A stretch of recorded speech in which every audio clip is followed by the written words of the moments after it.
Good evening, class.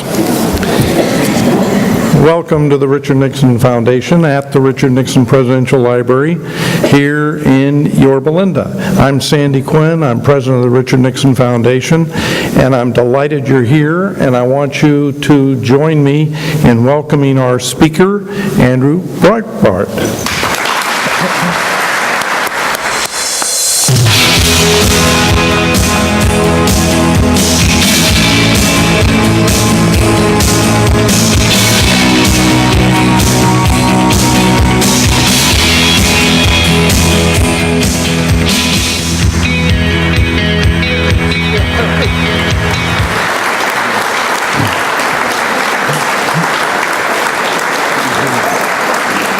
I hope he and you like the cranberries.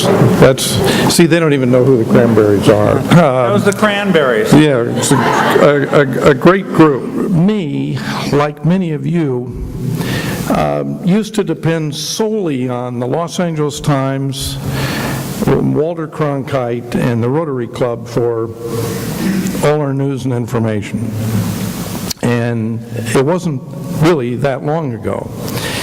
And then thankfully, along comes a man who introduced us to a whole new form of getting information. Thank you, Al Gore, for inventing the superhighway. Well, I want to give credit where credit's due.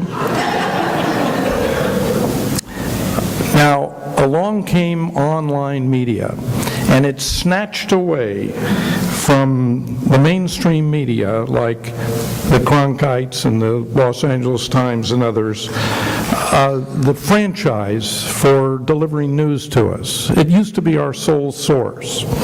But now online, with people like our speaker, keep them at bay, correct them, indeed have replaced them, and keep way ahead of them with more voices and more dissent, which is what our country needed, particularly if you were of a conservative viewpoint and deprived of that point of view from the mainstream media.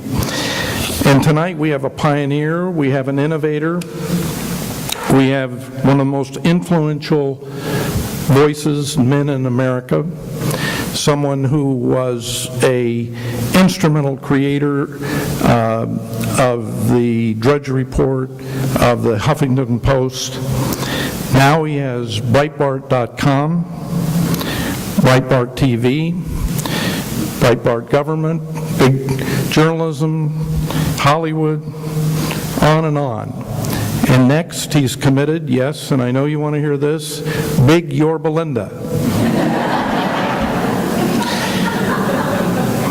You know him because he kept the heat so effectively on things like Acorn and unions and government, and of course our favorite Congressman Weiner,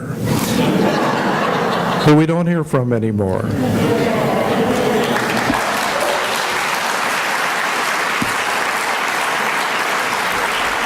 The Navy SEALs couldn't have done it better. Ladies and gentlemen, Andrew Breitbart. Thank you. Thank you.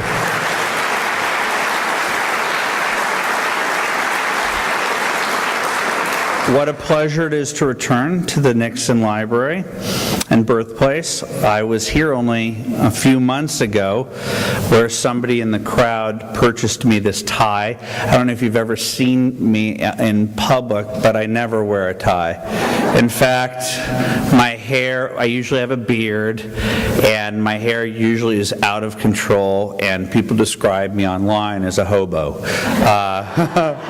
There's just so much going on out there. I just never have time to get in front of a mirror, is what it comes down to. But I thought I would wear the tie that I was given in this room when the library offered itself to the righteous cause of Troopathon to raise money for troops, to give money for care packages to troops. And it was there that in an unorthodox fashion, as I'm wont to do, and I expect eventually to get kicked out of the conservative movement, movement for this form of misbehavior.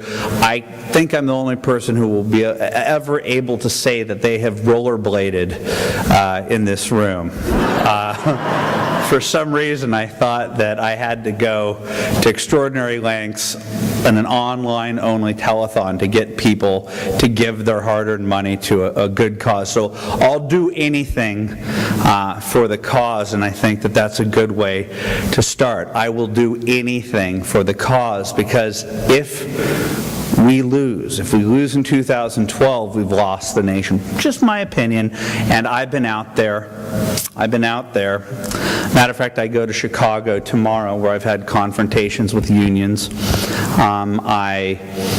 The weekend before last, I was in Boston, and I would say that what we did there, right after the Acorn exposure, which took away the Democratic Party's ground game, allowed for Scott Brown to be elected. That was 2009. And we had our citizen journalists on the ground at SEIU and Acorn hotspots saying they're nowhere to be seen. There was one place where SEIU guys were caught on camera playing catch with a football. I said, we've got them where we want them. So I think that's one of the things that's happened over the last 3 election cycles, is that people just didn't understand the way that the Democratic Party worked with the unions and worked with taxpayer-funded groups like Acorn to subvert the political system. If this is going to be online, yes, that's what they do. I know you're going to say we're crazy conservatives and we're making it all up, but it's not just the convictions, it's not just what's happened in the courts. All you have to do is YouTube Acorn, all you have to do is YouTube SEIU, and you will see an army that is willing, able, and quite feisty in their zeal to attack the American people, to intimidate them at the polls. Let's throw in the new Black Panthers Party while we're at it. These are the type of things that have been exposed by new media. Are you going to tell me the Los Angeles Times and the New York Times and CNN and ABC, CBS, and NBC didn't know that this stuff was going on? Of course they did. Of course they did. They are in my book, Righteous Indignation, while I Save the World, called The Democrat Media Complex. And the reason why they don't like me, and they don't like me a lot, is because I'm an ex-liberal. It's the same reason they don't like David Horowitz, who just called me yesterday. I just want the conspiracy. This is going to be online. There is a conspiracy. We do talk. And I'd like to think that I have a little bit of David Horowitz in my consciousness, that I learned from his book, Radical Son, that helped me to become what I am. In the book, I talk about how I was a default liberal from Brentwood. Does anybody know anybody from Brentwood? Okay, the default liberal, right? And then I turned, and like David Horowitz, we're like the ex-smokers in the room. We see somebody lighting up, we grab it, and like, do you know what that can do to you? And that's what I like to think I am to liberalism, the obnoxious guy in the room trying to snuff out the liberal cigarette. Well, how did I become that obnoxious person? And why have I decided to declare war on the Democrat media complex, which I talk about this? The Democrat media complex it's the Matrix. You remember the movie The Matrix? The Democrat media complex is the natural alliance of liberal interest groups, the Democratic Party, and the mainstream media. Okay, that's it. That's what we're up against.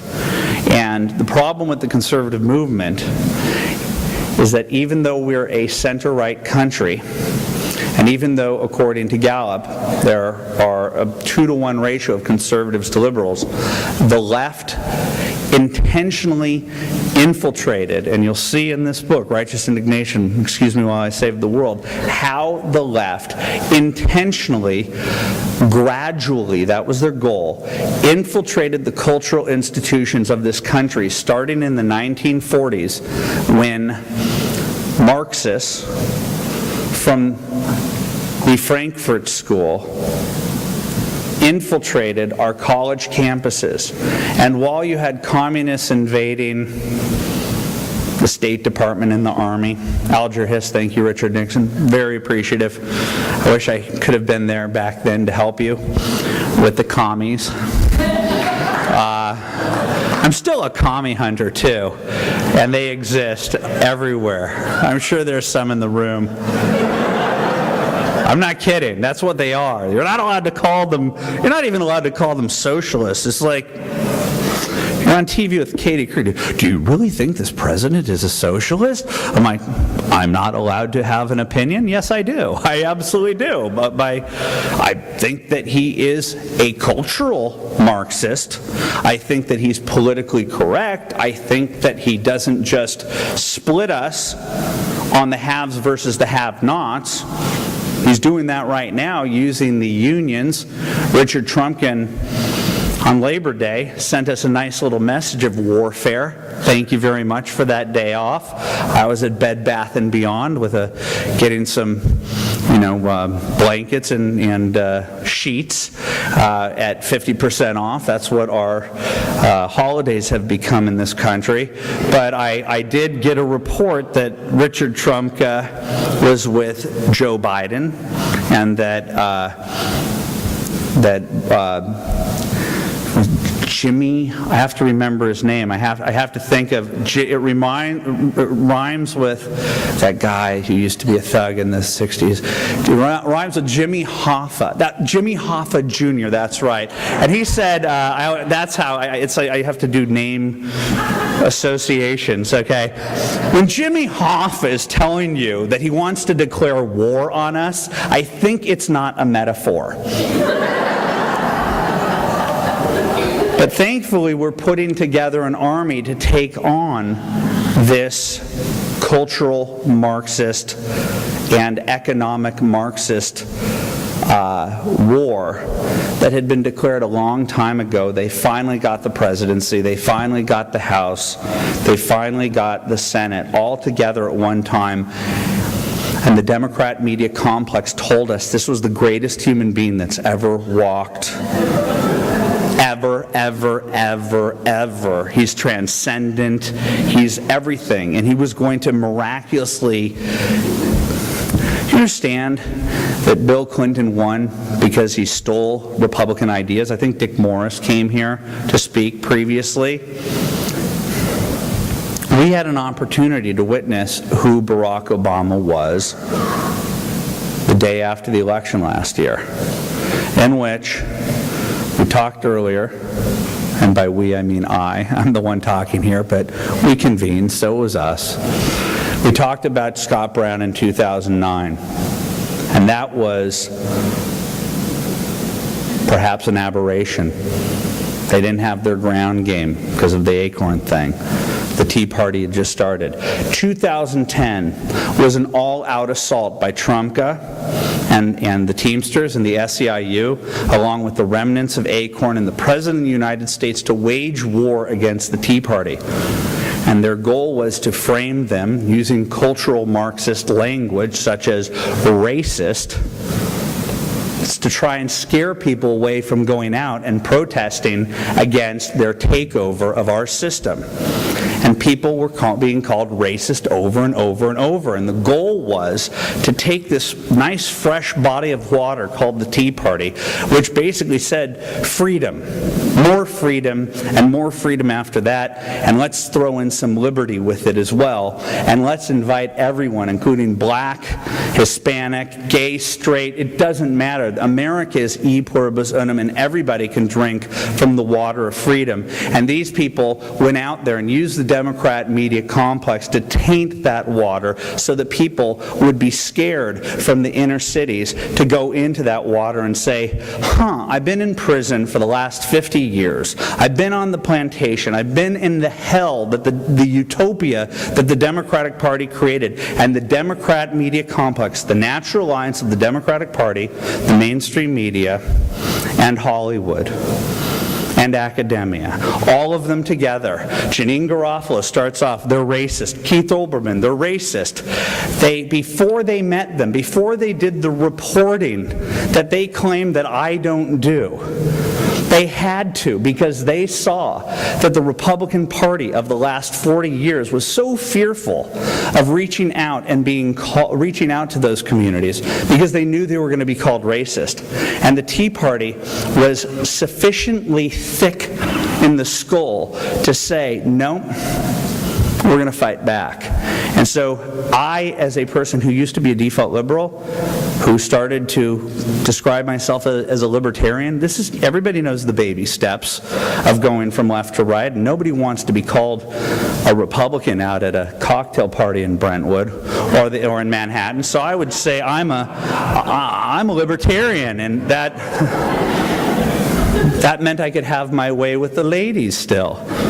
Then I got married, and I said, I don't care, I'm married. So I said, I'm a Republican. And then I started to really not care because I started to see how nasty these people were, and I didn't want them to like me at the cocktail parties. I wanted them to dislike me. And so I said, I'm not a libertarian. I'm not just a Republican. I'm a conservative Republican. That would get them really pissed off at the parties. And then I realized that I wasn't getting the thrill anymore at these parties. I said, I've got a conservative Republican friend myself. I go, how do I get these people to be really angry in Brentwood? And that was to say, I just went to a tea party on Saturday. And that just gets them so angry. And what the Tea Party represents, and why Keith Olbermann and Janine Garofalo need to defeat it, is that the ascendancy of Barack Obama was the ascendancy of the progressive movement which took over the Democratic Party in the years between 2004 and now. The DLC, the Democrat Leadership Committee, of which Hillary Clinton, and Bill Clinton, and Evan Bayh, and Joseph Lieberman, which should have been emboldened after the loss in 2010 in a "see, I told you so" moment. Do you know what happened to the DLC? That vaunted group of Democrat moderation, whatever that is? It's no longer, it's bankrupt. It announced that it was no longer after the election. That means that Howard Dean and Nancy Pelosi and MoveOn.org and the Huffington Post and George Soros and Media Matters destroyed the Democratic Party in the name of the progressive movement. And the existence after that election of what happened in Wisconsin with the labor unions was a sign that they were going to double down on the attack on the middle class in this country. And the fact that the Tea Party stood up and voted that way, and the fact that we stood up to this bully by the name of Anthony Weiner, who had a cot at MSNBC where he would spew vitriol and class division and pit Americans against each other, to say that everyone here is defined, their love of freedom is not why they're upset, and the fact that we're moving more towards a European socialist model. They're upset because they don't like the other. That is the attack of the education, of the academic elite, of which I'm sure many of you have paid hundreds of thousands of dollars to brainwash your children to think that you still actively poison Indian Native Americans' blankets before you go to bed at night. How many do that? Because if you go on MSNBC, that's what they claim that you do. And what happened is we had 2009 Scott Brown, in 2010 we had the amazing Tea Party victories. You have the Democratic Party right afterwards doing Wisconsin and losing. They went into a place where they thought they had Democratic roots, progressive roots, Wisconsin, and that they could march around, and new media exposed that these lovely academic types were involved in writing fake doctor's notes to teachers, and new media, little cameras. Do you know when I went there twice, it was like the Super Bowl, and it was huge ABC, CBS, and NBC satellite trucks, and they were roaming around for days. No, not days, weeks. Not weeks, months. And they never caught any of the defiling of statues, of war memorials in the rotunda. They never caught teachers consorting with medical doctors from the University of Wisconsin to create fake doctor's notes in order to not just take a day off of work and have a walkout, but to further defraud the government. No, you could stand by your principles and have a walkout and not get paid. No, they wanted to go the extra mile and prove just how much we need to start having checks and balances in our system. They went out there and wanted to get paid, so they were willing to go out there and dress as doctors and say, get your free doctor's notes, which means that the taxpayer would have to foot the bill for their taking their day off. The mainstream media ignored it. It took bloggers with their $100 cameras to expose the corruption and to expose the Democrat media complex. It's not just the Democratic Party, it's the complicity of the mainstream media.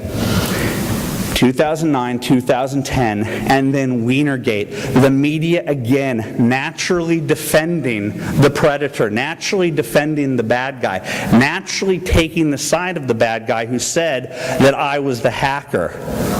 And had I not found the second woman, that would be the narrative at the Huffington Post right now. So I had to go out of my way to prove this, because that's what the Democrat media complex wanted to do. And that meant that we have been the minority in a country where we're the majority. And we finally said, to hell with them, we're going to fight back. And they don't like it, and we are winning.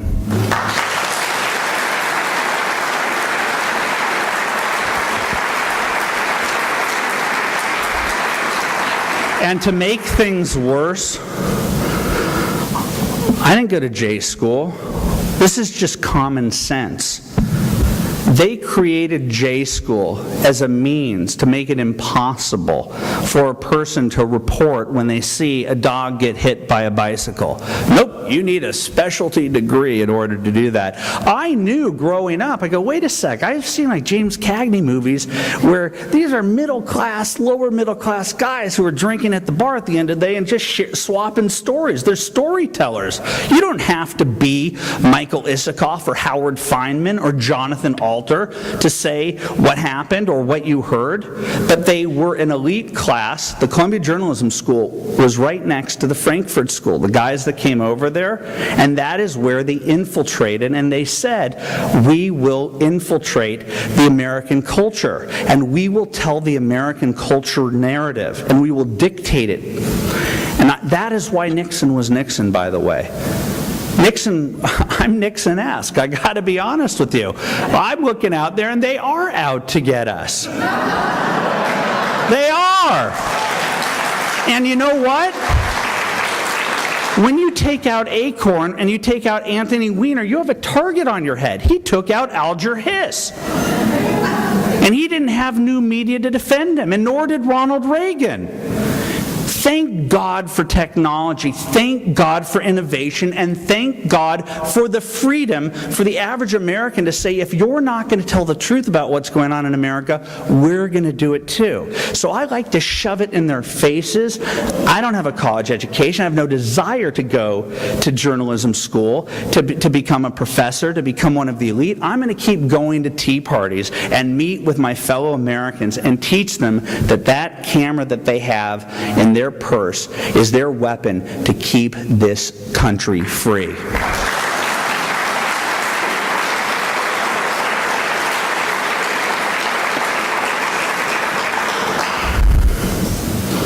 Okay, I touched on race, but I just want to, because I always assume those cameras are uploading it on the internet, and then Media Matters, a leftist Soros-funded, is there to misinterpret something I said. I want to talk about race right now. Herman Cain.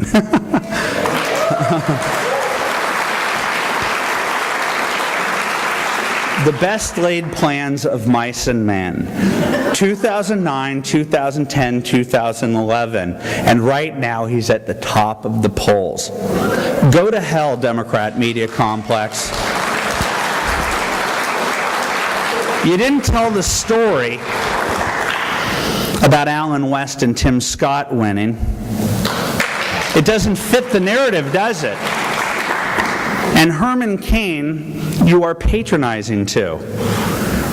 And this guy is handing it to you, and you don't even know how to interpret it because he challenges your very essence. And at your very essence,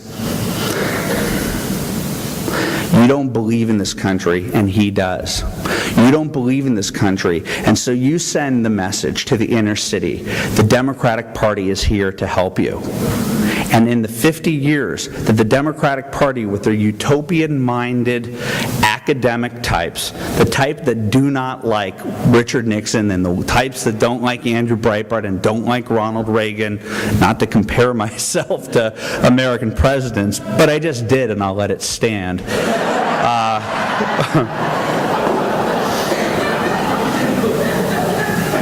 I get so sidetracked with myself. We're just fighting back. That's my message. We're fighting back. And I want to teach you, it's not just that you have the weapons. And weapons, I mean a metaphor. It's the cameras that I'm talking about. And it's the blog software. It's the ability to upload this stuff on the internet in a nanosecond. Sometimes, by mistake, people send things that they probably shouldn't send. Anthony Weiner illusion. But sometimes, if you're at an event and you see an SEIU member chomp off a Free Citizens finger segment, send it up on the internet, I'll put it out there, and I will shove it in Keith Olbermann's face, and Rachel Maddow's face, and Katie Couric's face. And Katie Couric lost her job because the American people rejected her. If I could go back in time, because I'm speaking to that because I think it's all going out there. If I could go into a time capsule, they always ask that question, right? If I could go back in a time capsule, it would be go back to harass Walter Cronkite. I'm not kidding you. I know. Even my parents who are Republicans, like, no, don't do that.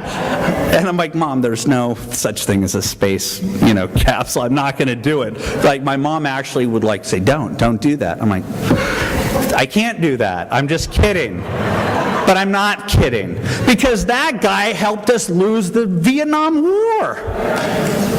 And I can't believe it's taken us this long to figure out that it's not the Democratic Party that's the problem, and the path towards a center-right country being governed center-right is recapturing the American narrative. That's it. It's to take back Hollywood. It's going to take 40 years, but people in Hollywood who are conservative are now starting to find each other because of social networking, because of the internet, because we found each other and we said, we need to take it back. And we're taking it back on the internet. This, if you didn't take into account that the country could fall off of a cliff and be utterly destroyed in absolute ruins, if we don't do the right things tomorrow. This is the most exciting times to live in because of this unbelievable innovation. We're taking the reins of our culture back. And they don't like it. They don't like it. They hate us more than they hate Al-Qaeda. Quote me on that. After 9/11, where were the Timothy McVeigh Michigan militia town halls to say, the country's about to be taken over by the Michigan militia? They created fear that somehow Timothy McVeigh represented everybody in this room. What's her name? The Homeland Security Napolitano created a study right when the Tea Party came out to say that the Tea Party was Timothy McVeigh-like. Homeland Security was supposed to warn us about radical Islamists, and the Democratic Party gets control of it, and they're using it to investigate the American people. They abide by political correctness, which is cultural Marxism, that tells you that if you I don't necessarily think that there should be a victory mosque at a building that was taken down by these guys to say, look what we were able to do. We were able to build a victory mosque. They didn't help us rebuild the towers. They wanted to build a mosque to look over the whole. And the mainstream media says, you're bigots. Well, at the same time, calling you every name in the book without any evidence. They're harsh and critical against you while they're looking for excuses for Muhammad Atta. Maybe he should have gone with his dad to more strip clubs before flying as a kid. Maybe.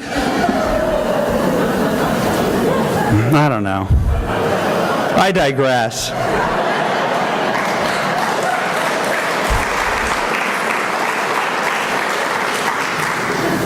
The book talks about, Righteous Indignation, excuse me while I save the world, talks about my two modes. One is righteous indignation. I think you get that. And I think that we, the Tea Party, by I save the world, it sounded more clever to the publisher, but I meant we. I hope you get that. That this, I'm the Pied Piper.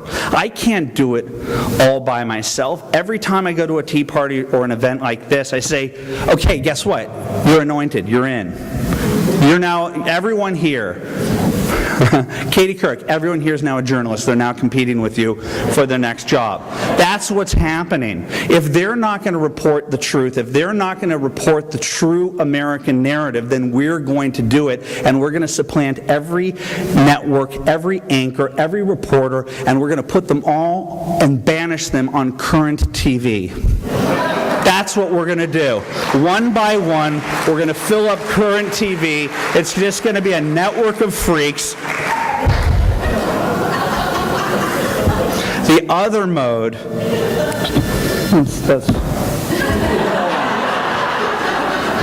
Christian, say hi to the Nixon Library. You're in the Nixon Library? Oh yeah, hold on, let me just, I don't know why I'm doing this. Hey, say hi. Hello, this is Christian Hartsock. Christian, are you a citizen journalist? Yes, I am. All right, where are you right now? I'm in Columbus, Ohio. And what are you doing right now?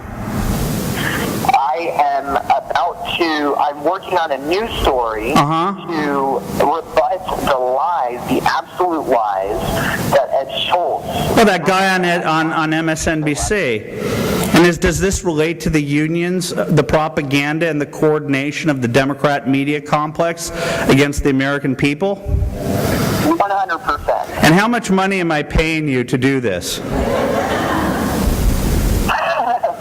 I don't believe you're paying me any money. That's a great business model. I love America. Christian, I'm going to call you after my speech. These people love you. Yeah, you're a prop. Do you get it? Do you get it? That guy met me through James O'Keefe.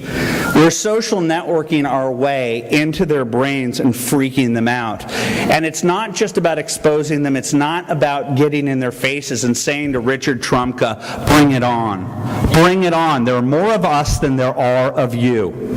Bring it on.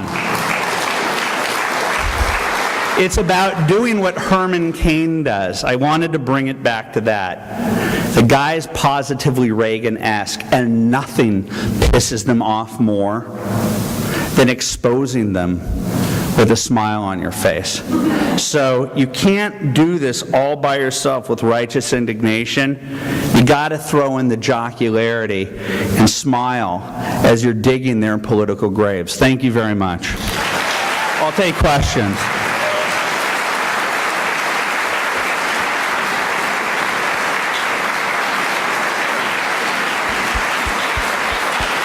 Ladies and gentlemen, we have time for a few questions, so if you'll raise your hand, I will come to you and hand you the mic, and if you would state the question. I'm going to ask well, by the way, did we mention there's a book?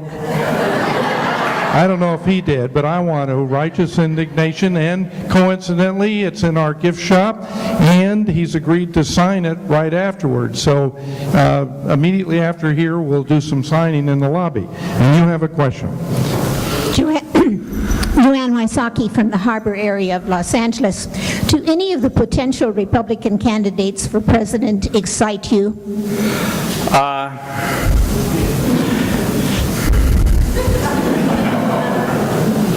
I really do like Herman Cain right now. I really do.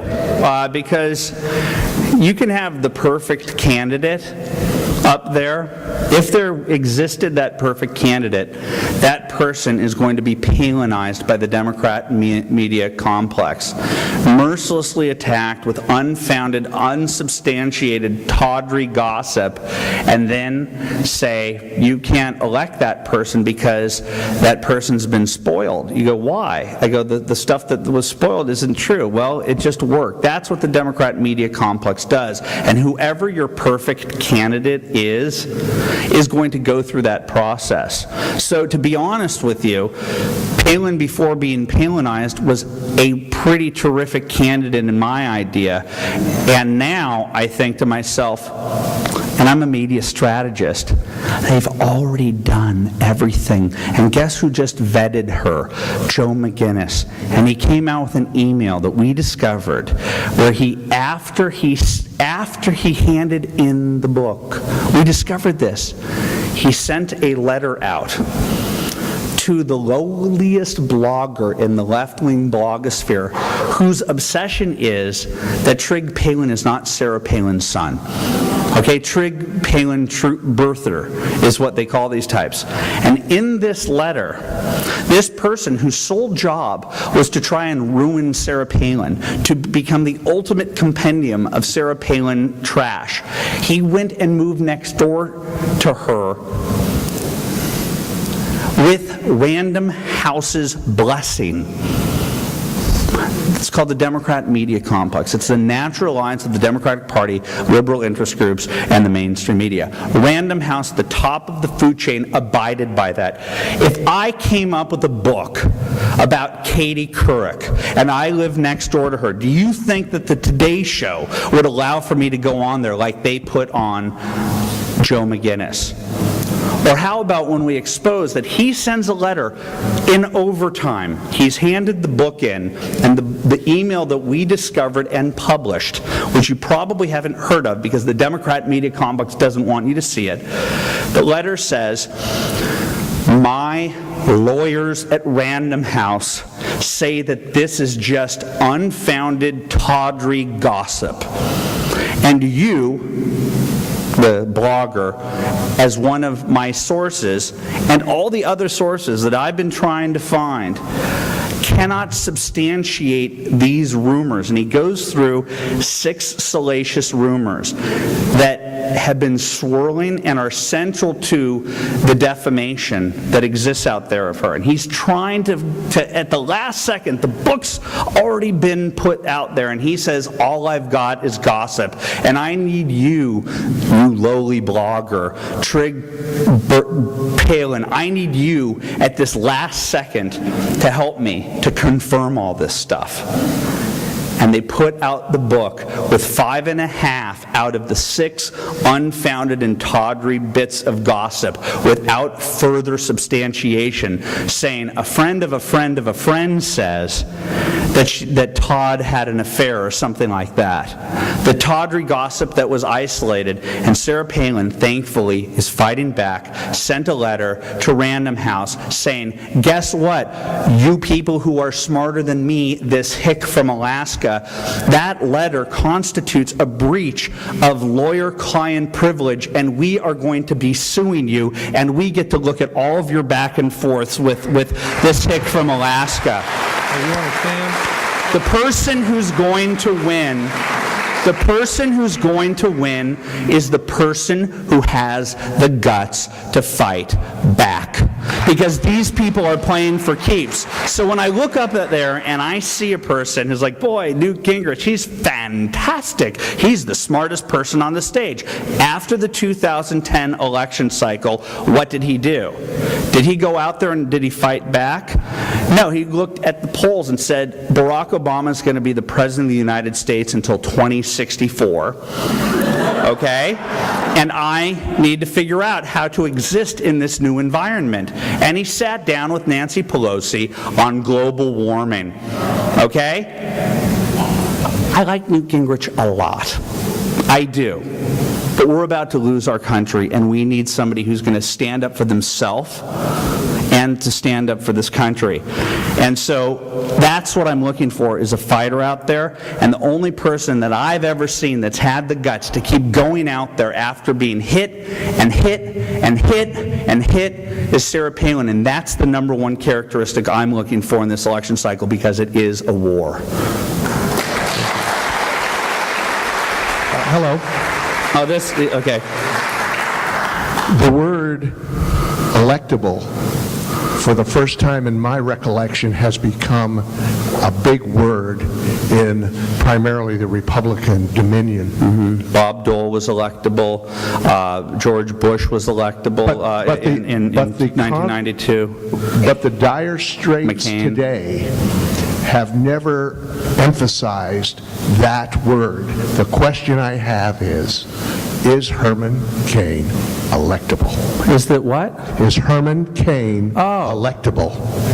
I think anyone's, well, it depends. Thankfully, we have 13 months to discover who he is. What I like is what I see, and I was at the straw poll. I spoke at the straw poll in Florida before he won, and all of the conversations were a variation on what you just asked. I like him. Do you like him? Yes, but he's electable. And the thing is we're starting to learn to divorce ourselves from the Democrat media complex. We still turn it on, and every now and then think that they're telling us the truth, as opposed to trying to manipulate us. And so we're going to have to start asking those questions and asking the hard questions. And I've seen a candidate who was preordained as electable go through 3 debates, and now he's sinking because he couldn't do what everybody assumed that he could do. Stop looking to the media to determine what electable is.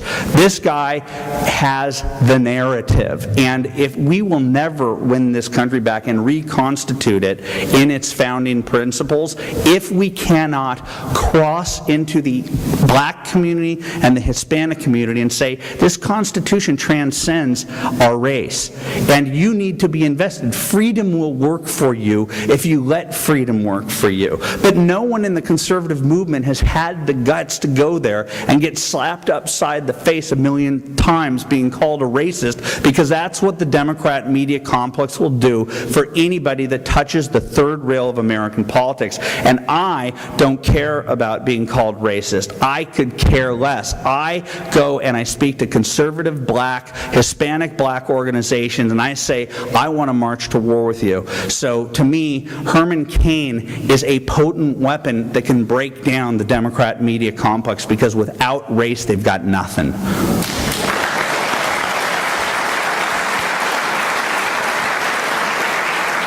I wanted to ask ask you about the Solyndra situation, and I heard today on the radio that Nancy Pelosi's brother-in-law is an investor. Yeah, the second in charge at another organization that I believe has 800 some million? roots. I think it was like 700 plus million. We're investigating others, other Solyndra type things. Solyndra is just a symbol of the cronyism that we're talking about. Is that Barack Obama wouldn't know how to start a Barack Obama memorabilia store. He wouldn't. The guy doesn't know. The guy doesn't know what a business. He'd want to create that store, and there's a huge place in Fremont now where you could fill all those photos and goodies. But what they did reminded me of that old TV show, that old game show from the 70s. Remember the shopping market game where you'd just people start like trying to toss oatmeal in and see how much they could fit in one shopping cart? And that's what they did. They didn't even attempt to try and spend the money. Keynes is rolling over in his grave. It's like, did it have to die like this? Couldn't have it died in its pure form? Where we got a monorail between Fresno and Modesto that we could show. I go, we lost our country, but we got high-speed rail between, the former, the smelt, capital of the world. We got nothing. We spent more money than that is ever spent in the country combined. And I just have people working on the 405, moving gravel from one side to the other. And Solyndra is the ultimate example. And at Big Government, my editor is right now working on a bunch of Solyndras. Today we got 2 new ones because there's time running out on the limits to be able to spend this money. And there are a lot of people who got this president elected who have been promised this money. So they're hoping that the Democrat media complex will do the job of trying to divert attention away from what they did, not just at Solyndra, but at Nancy Pelosi's kins, solar, gobbledygook, Van Jones, non-existent jobs, non-existent products, anti-American, cronyism. It's the worst of the worst of the worst of the worst, and we're witnessing it. And if you don't fight back, if you're not fighting back, you have brought this country down. You have. You know that they're doing what they're doing. And when they ask you questions, is he a socialist? Say, shut the hell up, Katie Couric. Shut up, shut up. You're not going to define the terms of debate anymore. We are going to take control of the media, and we're going to win. Thank you. I just wanted to re-emphasize that. I hate these people. I really do. I'm not an actor. I hate these people.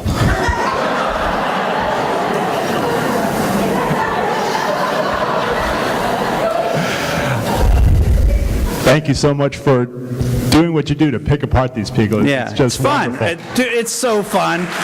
Oh, it's fun. Once we win and we defeat them and we take over, us conservative Republicans, will you be jumping in there to make sure that the bad people on our side? That's the best thing about the Tea Party, is that they expect, trust me, I can't get into it, but I can't wait until this coming election season and we've got the goods on some of our own. And I will take a greater joy. I expect Anthony Weiner to be a Wiener. It's predictable that the left, that a politician like Bill Clinton would join the Democratic Party because it would condone Bill Clinton being Bill Clinton. We have standards. And when our guys make mistakes, we say, please get out of office. We don't want you to be there. We want you to be vessels to move the government more towards a center-right place. We don't care about you. You're not our gods. We don't create mythologies like Camelot. That's what Democrats do. They will get behind their patron saint that give them their dough. We should just barely tolerate those whom we elect who have R's next to their names, and we should make them want to go back. We made it so difficult to spend our tax money that they should want to go back to the private sector. We're not tough enough on them, and I can't wait until the media is a level playing field and all these stories that are out there about corrupt lefties when I can start going after the Republicans. Right now, the Democrat media complex does a pretty good job of keeping Republicans in order. Yes, I appreciate what you have to say, and I enjoy the reaction you're getting from this audience, but I look around and realize that I'm probably an average age guy here.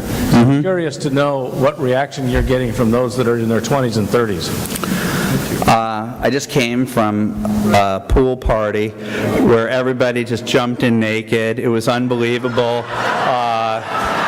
There is a dawning of the age of Aquarius, and it's a conservative dawning of the age of Aquarius, and I'm very excited about it. That's my biggest fear, to be honest with you. The Tea Party has to have more diversity, not just in terms of convincing blacks and Hispanics and other minority groups that they have an investment in the future, but the kids who have been sold down the river need to come in and start helping us. The Tea Party is mostly mothers and fathers and empty nesters who are trying to do it not for themselves but to do it for their children. That's been the hardest nut to crack. I offer my services. I've been speaking at Young America's Foundation for years to college Republicans. I'm going to speak at Northwestern to the college Republicans there. I like to, I've spoken at countless college Republicans, and they're very enthusiastic, but this has to happen at the cultural level, and it's not happening right now. And until Hollywood turns, until Hollywood starts turning and musicians start turning, kids are almost afraid to break out of the mold of what is acceptable, and that is the biggest problem. But I think that Barack Obama has been a blessing in disguise, because in the shortest period of time, he went from transcendence to 57 states, intercontinental railroad, Austrian-speaking Austrian, corpsman. I think that they're starting to get that the candidate who lambasted President Bush for having 4.9 unemployment rate is the president who brought you double that, and that's what the Democrat media complex trying to mollify and fudge the numbers not to make it into the teens where it really exists. And oh, how about that racial harmony that was implicit in his candidacy? That's what these kids voted for, and they got a race baiter and a class divider from the Saul Alinsky School.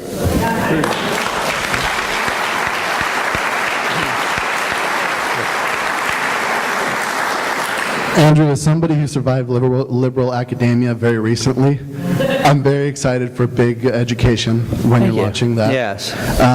With the launch of Current TV and GBTV, are you looking forward to getting into more video content, more of a video-based system? Yeah. Even a subscription, I know you want to keep it free, but how much more you could do maybe with a small subscription? Yeah, I need to figure that out, to be honest with you. That's what I talked about on the car ride down here with my friend Steve Bannon. Where are you, Steve? I lost you. I think he's out there on a phone.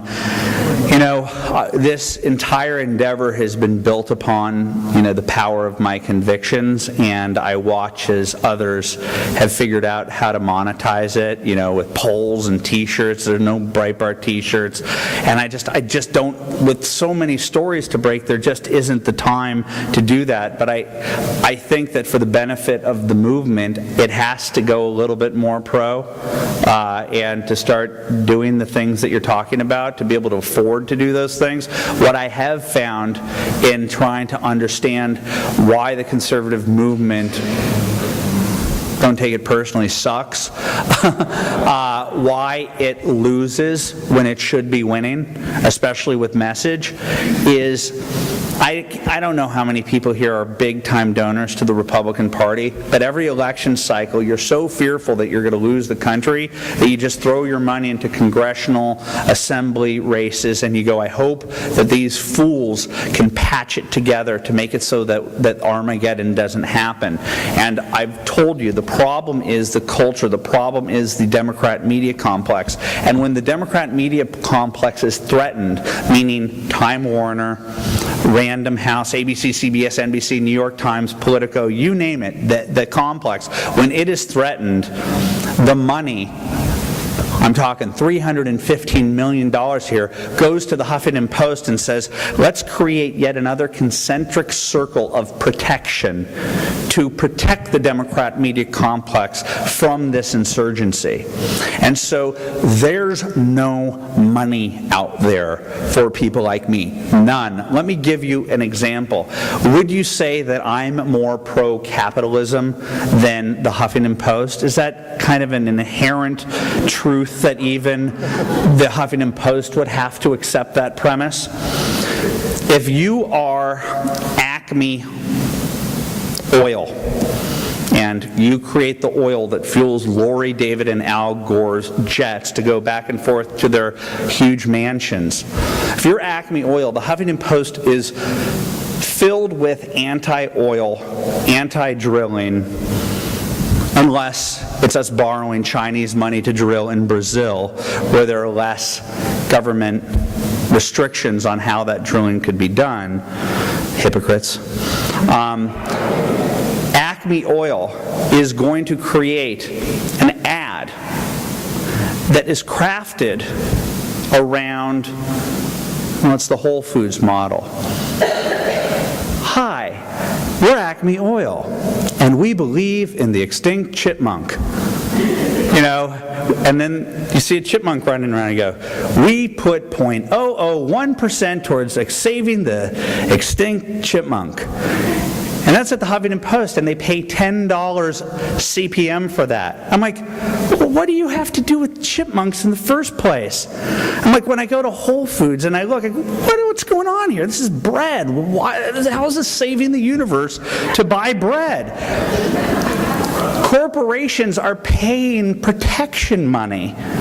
Don't attack me! Don't attack me! BP! Before they dumped all that oil, BP was like, its entire campaign was that it was the green oil company. And everybody like left them alone. And you go to the Acme Oil Company and you say, hey, why don't you advertise on my site? I'm writing stories about how we drill safer in the United States. We're writing stories that show pictures of Anwar, which is tundra. It's tundra. It's tundra. Has anybody, do you know that? It's tundra. I'm for drilling in tundra with safe drilling mechanisms that we do here, as opposed to borrowing from China to do it in Brazil. An Acme Oil Company will not advertise on my page, though they'll buy me a drink at the bar, at the hotel, at the Ritz-Carlton, saying, I love your site, I read it every day. I go, why don't you advertise? I can. The Huffington Post and Media Matters will expose that we advertise on your page. Where do you advertise? At the Huffington Post. This is why we're losing.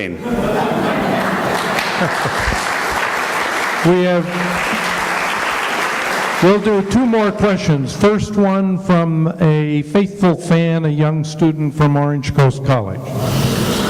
As an ex-liberal for many years, I'm 25 now. Me too.